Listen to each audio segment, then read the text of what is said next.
신 줄 믿고 우리 다 같이 한 목소리로 합독하시겠습니다. 예수께서 말씀하실 때 곧 12 중에 하나인 유다가 왔는데 대제사장들과 서기관들과 장로들에게서 파송된 무리가 검과 몽치를 가지고 그와 함께하였더라.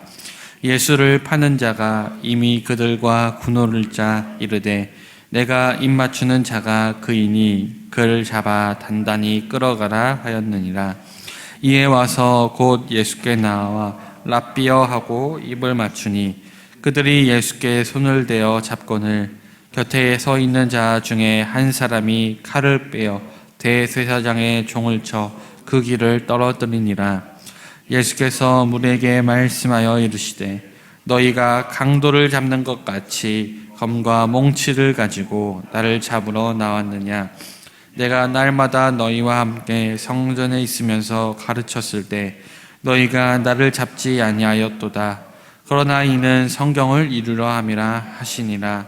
제자들이 다 예수를 버리고 도망하니라. 한 청년이 벗은 몸에 배 혼이불을 두르고 예수를 따라가다가 무리에게 잡힘에 배 혼이불을 버리고 벗은 몸으로 도망하니라. 아멘.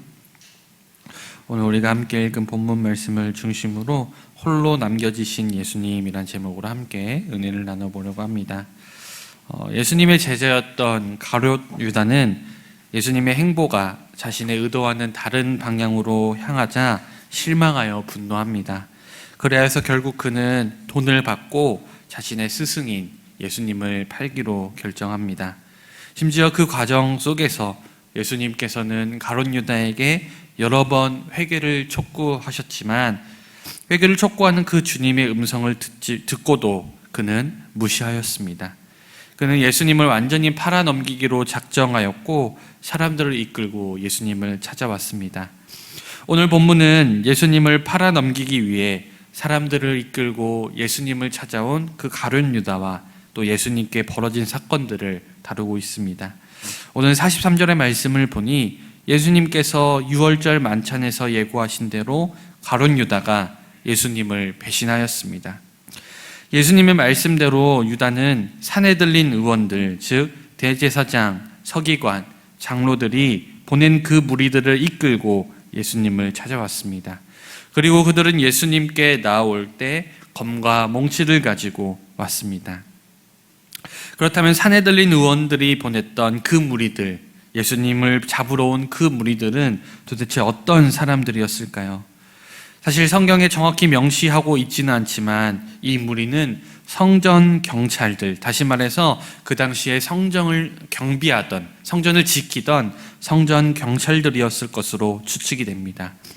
그들이 성전 경찰들이라면 산에 들린 의원들이 이 타이밍에 예수님을 체포하기 위해 그 사람들을 보낸 것도 납득이 됩니다. 왜냐하면 예수님 일행의 숙소가 있었던 베다니라는 지역은 대제사장이 관리하고 있었던, 다시 말해 성전 경찰의 관할권 밖에 있었던 곳이기 때문이었습니다. 그래서 대제사장은 예수님을 체포하기 위해 베다니에 성전 경찰을 보낼 수는 없었습니다. 그렇다면 예수님께서 늘 낮에 성전에 계셨던 그 낮에는 어땠을까요? 낮에는 또 예수님을 따르는 사람들이 많았기 때문에 손쉽게 예수님을 체포하지 못하였습니다. 그렇기 때문에 산에 들인 의원들에게는 예수님의 일행들이 예루살렘 근처에서 야영했던 그 유월절 밤이 성전 경찰을 풀어 예수님을 체포할 유일한 기회였습니다. 그리고 그들은 자신들에게 찾아온 단 한 번의 기회를 놓치지 않았습니다. 하지만 수많은 사람들이 모여 있었고 또 밤이 깊었기에 그들은 누가 예수님인지 알 수 없었습니다. 그래서 가룟 유다는 예수님이 누구인지 입맞춤으로 지목하기로 성전 경찰들과 정하였습니다. 남자가 남자에게 입맞춤하는 모습이 어떻게 보면 우리에게는 동성애적인 요소로 보이고 이상해 보일 수 있지만 여러 고대 문헌에 따르면 1세기 팔레스타인 지역에서는 입맞춤으로 인사를 건네는 관습이 있었습니다. 그렇게 가룟 유다가 입맞춤을 그 신호로 사용한 것은 전혀 이상한 행동이 아니었습니다. 오히려 제자가 스승에게 다가가 인사하는 자연스러운 행동으로 보일 수 있는 그러한 행동이었죠. 다만 환대하는 그 인사의 행동을 배신의 신호로 사용한 것은 예수님의 사도라는 표면적인 신분과는 다르게 예수님의 배신자라는 내면적인 본질을 가진 그 가룟 유다의 모습을 그대로 보여주는 아주 위선적인 행동이었습니다. 그리고 가룟 유다는 약속한 대로 예수님께 다가가 입을 맞췄고 성전 경찰들은 예수님을 곧바로 체포하였습니다. 이때 예수님 곁에 서 있던 사람 중 하나가 예수님을 체포하려고 온 대제사장의 종의 귀를 검으로 내리쳤습니다. 예수님과 함께 겟세마네 동산에 있었던 사람들은 예수님의 제자들이었기 때문에 종의 귀를 친 사람들 역시 제자들 가운데 하나였다고 우리는 추측할 수 있습니다. 오늘 본문에서는 그가 누구인지 그 정체를 밝히고 있지 않지만 요한복음에서는 종의 귀를 친 사람과 그 귀가 절단된 종의 정체를 밝히고 있습니다.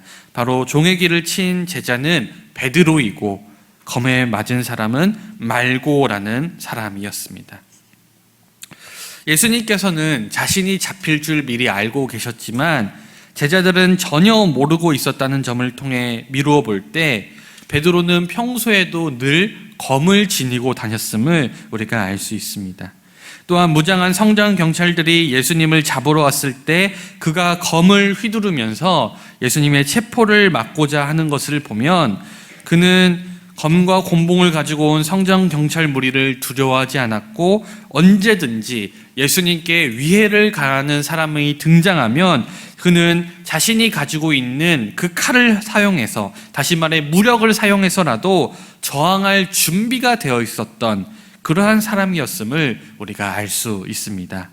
이처럼 검과 곤봉 앞에서도 두려워하지 않았던 베드로지만 안타깝게도 그는 예수님이 십자가에 달린 후에는 예수님을 부인하게 됩니다.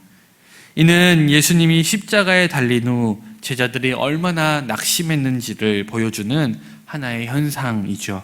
또 한편으로는 예수님께서는 자신이 이 땅에 오신 이유가 바로 십자가에 달려 죽기 위함이라는 것을 이미 제자들에게 여러 번 알려주셨지만 제자들은 여전히 예수님을 향해서 예수님이 세상의 왕이 되어서 내가 세속적인 성공의 기회가 예수님께 있다는 것을 그렇게 기대했다는 것을 알 수 있게 하는 대목이기도 합니다. 제자들은 세상의 왕이 되실 거라 기대했던 예수님을 잡으러 온 무리들을 보고 당황했습니다. 하지만 예수님은 모든 것을 아셨다는 것처럼 순순히 체포당하십니다. 오히려 예수님은 자신을 잡으러 온 이들에게 마치 강도를 잡으러 오듯이 검과 몽치를 가지고 온 것을 지적하십니다. 또한 낮에 성전에 계실 때는 체포하지 않았다는 점도 지적하시죠. 예수님께서는 낮이 되면 늘 성전에 계셨습니다. 그러나 성전 경찰들은 그때 예수님을 체포하지 않았습니다. 왜냐하면 예수님을 따르던 수많은 사람들의 눈치를 보았기 때문이죠. 이러한 위선적인 행동을 예수님께서는 지적하고 계신 것입니다. 하지만 이 모든 것들은 결국 성경을 이루려 함이라고 말씀하시죠. 그렇다면 도대체 어떤 성경 말씀을 이루기 위함이었을까요? 이사야서 53장 12절 말씀은 이렇게 기록합니다. 그가 자기 영혼을 버려 사망에 이르게 하며 범죄자 중에 하나로 헤아림을 받았음이니라. 이렇게 기록되어 있습니다. 이는 여호와의 종이 범죄자로 간주될 것이라는 것을 미리 예언하고 있는 말씀이죠. 예수님께서는 이를 당신에 관한 예언임을 암시하시며 밤에 마치 범죄자처럼 체포당하신 것이 이 성경 말씀을 성취하고자 함이라고 말씀하고 계십니다. 그러니 예수님은 이미 이 모든 일들이 일어날 것임을 알고 계셨음이 분명합니다.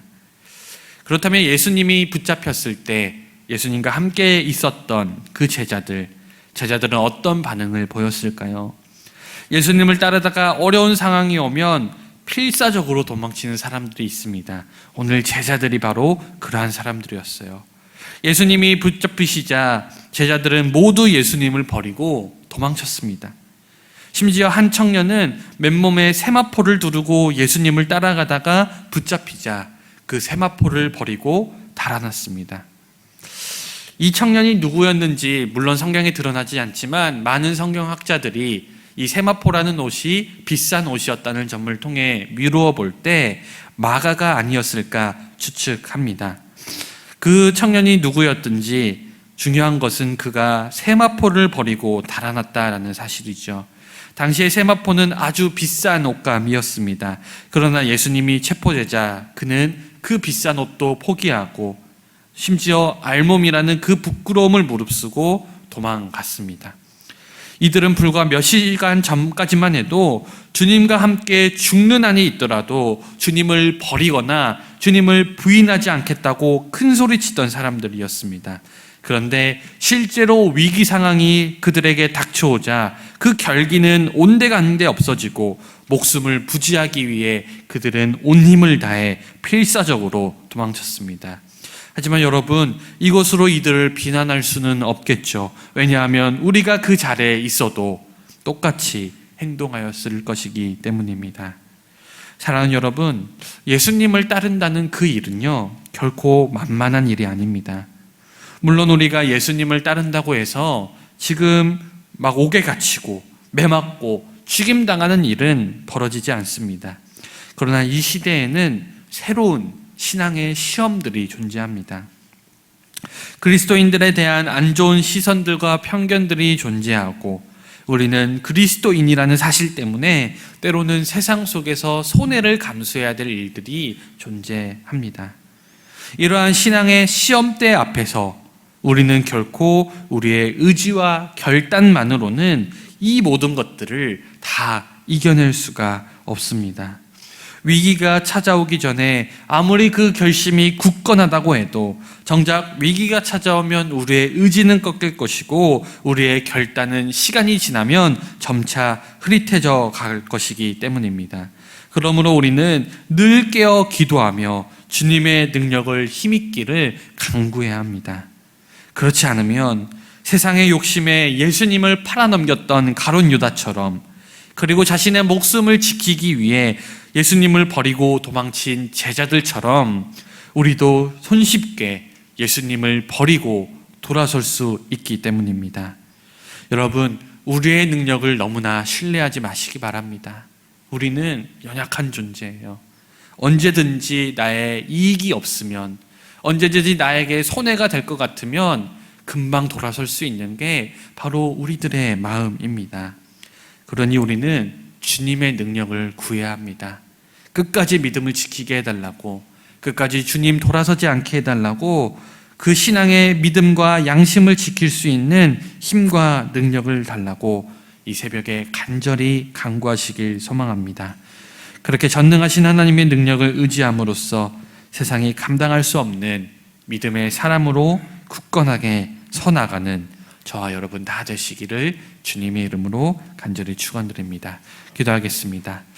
사랑과 은혜가 충만하신 하나님 아버지, 오늘 예수님에게 위기가 찾아왔을 때 예수님을 버리고 도망친 제자들의 모습을 통해 우리의 모습을 또한 발견합니다. 주님, 이 시간 우리가 주님의 힘과 능력을 구하며 간절히 기도하기 소망합니다. 우리 삶에 찾아오는 신앙의 시험 앞에서 넘어지지 않게 해달라고, 돌아서지 않게 해달라고 간절히 기도하는 우리 사랑하는 성도님들의 심령마다 주님께서 믿음을 더하여 주시고 그 능력을 더하여 주셔서 우리가 굳건히 서서 끝까지 주님을 믿고 따르는 주님의 제자들로 서갈 수 있도록 인도하여 주시옵소서. 주님, 이 새벽을 깨워서 주님의 성전에 나와서 또 말씀 듣고 간절히 기도하는 손길들이 있습니다. 주님, 주님께 기도하는 이 간절한 손길들을 주님께서 기억하여 주시고 주님께 기도하는 모든 기도의 제목들이 주님께 상달되어서 주님께서 가장 선한 방법으로 응답하여 주시옵소서. 오늘 하루 살아갈 동안 피곤치 않게 하시고 주님께서 체력과 능력과 지혜를 더하여 주셔서 오늘 맡은 일도 성실하게 최선을 다해 감당해낼 수 있도록 그래서 빛과 소금의 역할을 감당할 수 있도록 우리 사랑하는 모든 성도님들 복의 복을 더하여 주시옵소서. 감사드리며 살아계신 우리 주 예수 그리스도의 이름으로 기도드리옵나이다. 아멘.